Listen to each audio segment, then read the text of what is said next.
We live in this world of just endless choices, and yet somehow our apps seem to know exactly what we want, sometimes even before we do. How on earth does that happen? Well, today we're going to pull back the curtain and uncover the secrets of machine learning. Let's jump right in. Seriously, have you ever stopped to think about that? You finish binging a show, and boom, right there on the screen is the perfect next thing to watch. It feels like some kind of magic, right? But it's not. It's this unseen engine called machine learning, and we're about to figure out exactly how it works. Okay, so what exactly is machine learning? When you boil it all down, put simply, it's a way to teach computers. But instead of giving them a super strict set of rules to follow for every single task, we just feed them a ton of data and let them figure out the patterns and the rules for themselves. They're basically learning from experience, kind of like we do. And this whole idea isn't exactly brand new. The core concepts have actually been floating around since the 1950s. But what's completely changed the game is the insane amount of data we have now and the raw computing power to crunch through it all. That shift, especially over the last 10 years or so, is what's taken machine learning from this niche academic idea into an absolute revolutionary force in our daily lives. So how does a machine actually learn something? Well, it pretty much follows this 5-step blueprint every time. First up, you got to collect just a mountain of raw data. Then, step 2, you have to prepare it.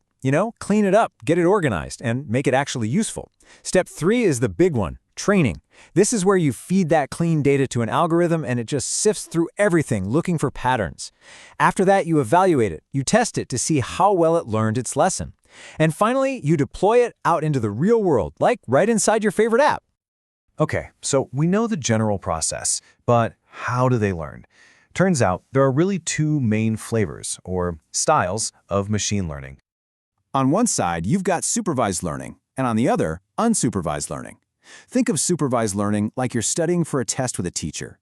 You get a big stack of flashcards, that's your data, and every single card is already labeled with the right answer. Your goal is to learn how to predict the right answers for new cards. Now, unsupervised learning is the total opposite. It's like someone hands you a gigantic, messy box of Legos with 0 instructions and just says, sort this. The goal there? Just figure it out. Find the hidden patterns and groups all on your own. All right, let's dive into that first one, learning with a teacher. This is all about training a machine on data where we already know all the correct answers, all the outcomes. So with supervised learning, one of the first big goals is something called regression. And really, it's all about predicting a specific number. For instance, imagine you show a model thousands of house listings. For each house, you give it features like the square footage, number of bedrooms, location, and crucially, you also give it the final price it's sold for. The model learns the relationships, and eventually it can take a brand new house it's never seen before and give a pretty darn good guess at its price. And the other big goal here is called classification. Now, instead of predicting a number, the model learns how to put things into different buckets or categories. This is exactly what's happening inside your email's spam filter. It's been trained on millions and millions of emails that people already marked as spam or not spam. So it learns what spam looks like, and it can classify new emails the second they hit your inbox. Okay, that's all well and good when you have nice, clean labels. But what happens when you don't? What if the computer has to figure things out completely on its own? Well, that brings us right to unsupervised learning. Well, the first big task in the unsupervised world is clustering. This is where the machine just looks at a massive, unlabeled pile of data and finds natural groupings within it. A classic example is customer segmentation. Think about it like this. A big online store can use clustering to find natural groups of shoppers based on what they buy, without anyone ever having to label them as bargain hunters or luxury shoppers beforehand. It allows for some really targeted marketing. Now, the other goal has a kind of a mouthful of a name, dimensionality reduction. But the idea is actually pretty simple. It's all about cutting through the noise to find what's actually important. Imagine trying to describe a person using 500 different adjectives. It's just overwhelming, right? This technique helps the computer figure out which 5 or 10 adjectives are the most important. It boils down super complex data to its essential features, which makes it way easier to work with. Okay, so we've talked about supervised learning, unsupervised learning. How does all of this tie back to our original question? How does your streaming service know exactly what you want to watch next? Let's put all these pieces together and see how a recommendation engine really works. Well, the magic behind it is a technique called collaborative filtering. And the basic idea is incredibly simple and, well, really human. It works on this assumption. Hey, if you and I both like the same 10 movies, and I just watched a brand new movie and absolutely loved it, there's a pretty good chance you're gonna love it too. So, one way to do this is called user-based filtering. It's pretty straightforward. Step 1, the system scours its data to find your taste twins, other users who have rated stuff in a really similar way to you. Step 2, it looks at all the things those people loved that you haven't seen yet. And step 3, boom, it recommends those things to you. Simple as that.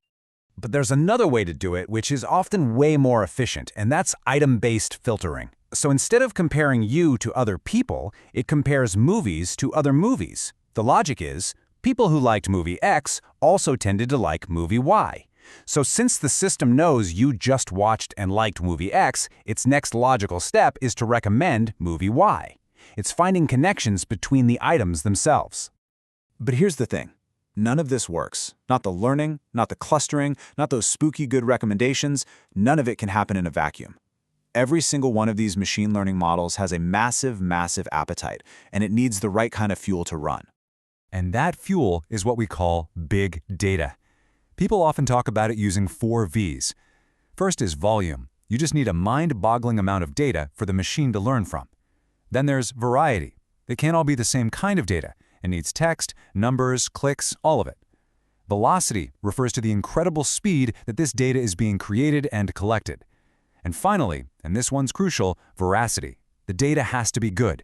It has to be accurate and trustworthy. Without all 4 of those, that whole machine learning engine just sputters and dies. So there you have it. We've peeled back the curtain on how machines learn to predict, to classify, and to recommend things to us. They are getting scarily good at understanding what we like and how we behave. Which really leaves us with this one big question. If they've already mastered our taste in movies and music, what will they learn about us next?